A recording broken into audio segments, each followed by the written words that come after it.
حضرت سید راجو قتال۔ آپ کا پورا نام حضرت سید یوسف بن سید علی بن سید محمد الحسینی ہے۔ آپ کی ارضیت راجا تھی اور لقب قتال ہے، جو آپ کو آپ کی جلال اور جذب کی وجہ سے ملا۔ آپ نے اپنے اہل و عیال کے ساتھ 20 رمضان المبارک 725 ہجری کو دہلی سے دولت آباد ہجرت کی اور 4 ماہ کے طویل سفر کے بعد محرم الحرام 726 ہجری کو یہاں پہنچے اور 731 ہجری میں اپنے خالق حقیقی سے جا ملے۔ آپ بڑے باعظمت اور صاحب جلال بزرگ تھے۔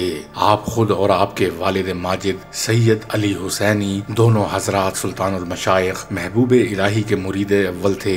آپ کے 3 فرزند ارجمند تھے، ایک سید راجو قتال حسینی، دوسرے سید جلال الدین برج الاولیاء اور تیسرے سید گلبہار صاحب۔ خود حضرت راجو قتال کے 4 فرزند تھے، ایک جناب سید حسین جن کو لوگ چندن حسینی کے نام سے جانتے ہیں، دوسرے جنوبی ہند کے مشہور و معروف ولی کامل حضرت خواجہ بندہ نواز گیسو دراز جو گلبرگہ کرناٹک میں ابدی نیند سو رہے ہیں، تیسرے سید احمد جو کمسنی میں فوت ہوئے اور چوتھے سید علی حسینی جو لا ولد رہے۔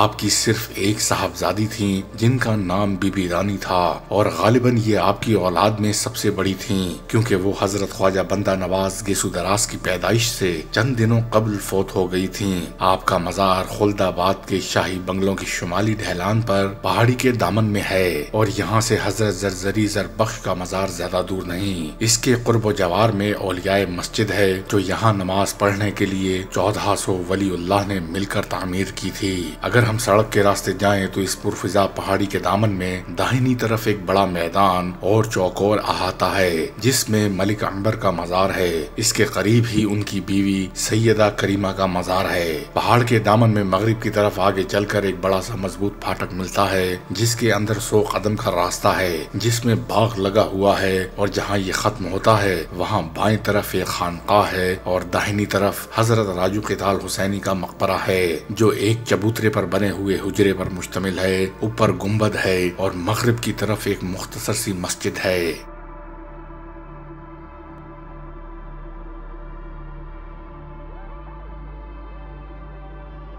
حضرت راجو قتال کے مزار مبارک پر جلال ہی جلال ہے۔ ان کی زندگی میں ہی ان کے جلال کی وجہ سے کوئی ان کو نظر بھر کر نہیں دیکھ سکتا تھا، اور وصال کے بعد کوئی چڑیا یا پرندہ ان کے مزار پر سے اڑ کر نہیں گزر سکتا۔ چنانچہ مزار کے دونوں طرف چڑیا کے جسم کے دونوں علیحدہ علیحدہ ٹکڑوں کی چھوٹی چھوٹی قبریں ہیں جو آپ کے گنبد پر سے ہی پرواز کر رہی تھیں اور آپ کے جلال کی وجہ سے 2 ٹکڑے ہو گئیں۔ آپ کے ہیبت اور جلال کی وجہ سے خواتین صرف خانقاہ تک جاتی ہیں اور وہیں بیٹھ کر فاتحہ خوانی کرتی ہیں، اور مرد حضرات بہت سنبھل کر حاضری دیتے ہیں۔ اس کی ایک وجہ اور بھی ہے کہ حضرت زرزری زربخش، حضرت برہان الدین غریب، حضرت زین الدین شیرازی کی طرح آپ کی درگاہ کا فرش کالے پتھر کی بھاری سلوں سے نہیں بنا ہے بلکہ عرصہ دراز تک کچا رہا۔ اس لیے آپ کے بے شمار عقیدت مندوں نے آپ کے قدموں میں اپنے لیے جگہ رکھی اور وہیں دفن ہو گئے۔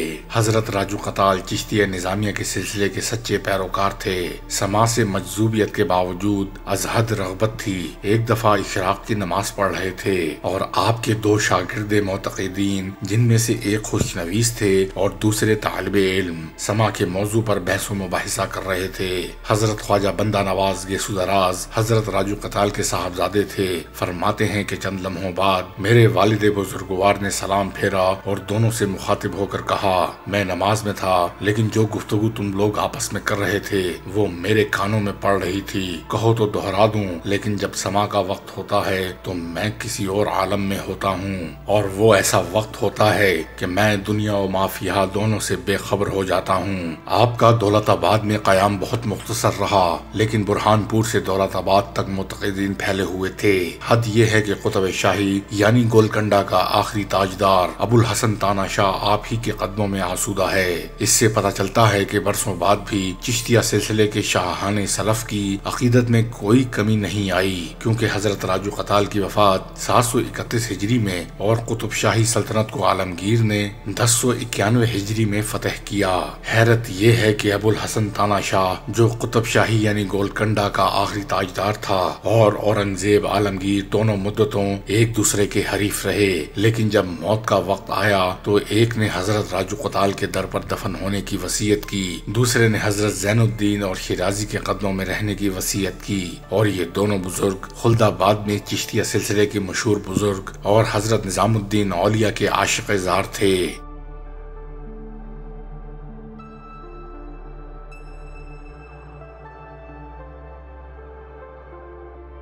اورنگزیب عالمگیر نہایت مدبر، بہادر اور موقع شناس تھا۔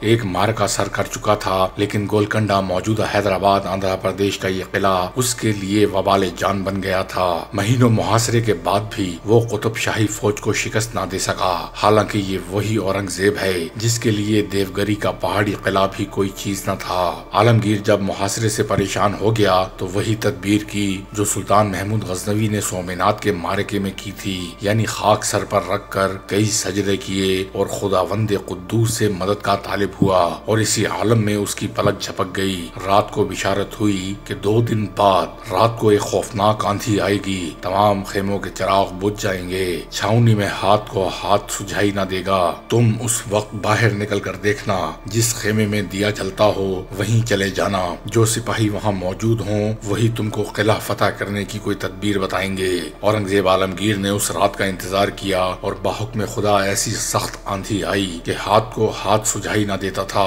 لشکر کی ساری مشعلیں اور خیموں کے سارے چراغ بجھ گئے۔ اورنگزیب اللہ کا نام لے کر باہر نکلا اور بشارت کے مطابق دیکھا کہ صرف ایک خیمہ ایسا ہے جہاں چراغ ان آندھیوں میں بھی جل رہا ہے۔ چہرہ خوشی سے تمتمانے لگا، دبے پاؤں خیمے تک گیا، وہاں دیکھا کہ اس کے لشکر کے 2 سپاہی یوسف اور شریف کلام پاک کی تلاوت فرما رہے ہیں۔ چراغ جل رہا ہے لیکن ان کے چہرے کا نور چراغ پر غالب ہے۔ آہستہ سے اندر آیا اور ہاتھ باندھ کر باادب کھڑا ہو گیا۔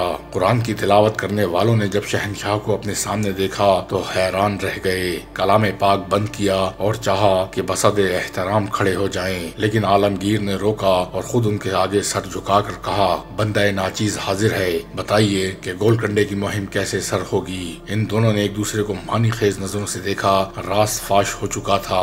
انہوں نے چند لمحے گزارے اور بڑے پروقار اور مختصر سی گفتگو کے بعد کہا، اللہ کی مشیت کے آگے ہم اور آپ دونوں مجبور ہیں۔ یہ کہہ کر پاس ہی سے ٹوٹے ہوئے گھڑے کی 3 ٹھیکریاں اٹھائیں، اس پر کنکریوں سے کچھ نقش بنائے اور فرمایا، ان میں سے ایک آپ اس موچی کو دے دیں یا بھجوا دیں جو گولکنڈے کے قلعے کے اصل دروازے پر انتہائی غربت کی حالت میں بیٹھا ہے اور اجرت پر جوتے سی رہا ہے۔ جب وہ وہاں سے اٹھ جائے تو دوسری ٹھیکری اندر پھینک کر بھرپور حملہ کریں، اس کے بعد تیسری ٹھیکری اندر پھینک دیں، انشاءاللہ فتح کا دروازہ کھل جائے گا۔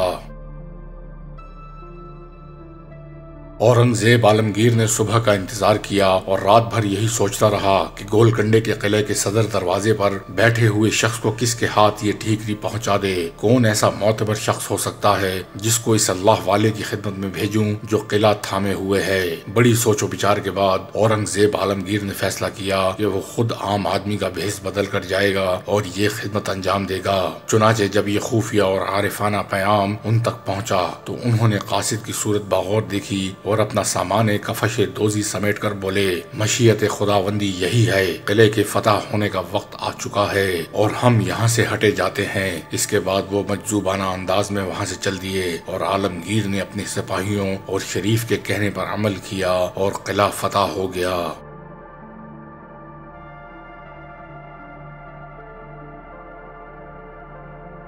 اورنگزیب عالمگیر نے میدان کارزار کے جس حصے میں فتح کی خبر سنی تھی وہ جگہ، وہ میدان اب تک فتح میدان کہلاتا ہے۔ اس خوشخبری کو سننے کے بعد وہ سیدھا اپنے محسنوں کے خیمے میں پہنچا، دیکھا کہ کلام پاک بند کیا ہوا رکھا ہے اور دونوں کی روحیں قفس انصری سے پرواز کر چکی ہیں۔ افشائے راز کے بعد عارفوں کے لیے پردہ کرنا ہی مناسب ہے۔ ان دونوں بزرگوں کے مزار اور بہت بڑی درگاہ اب بھی فتح میدان کے قریب موجود ہے اور حیدرآباد یعنی آندھرا پردیش کا رہنے والا شاید ہی کوئی ایسا فرد ہو جو یوسف صاحب اور شریف صاحب کے آستانے پر سر نہ جھکاتا ہو۔ ان کے عقیدت مندوں میں ہر قوم اور ہر مذہب کے لوگ شامل ہیں۔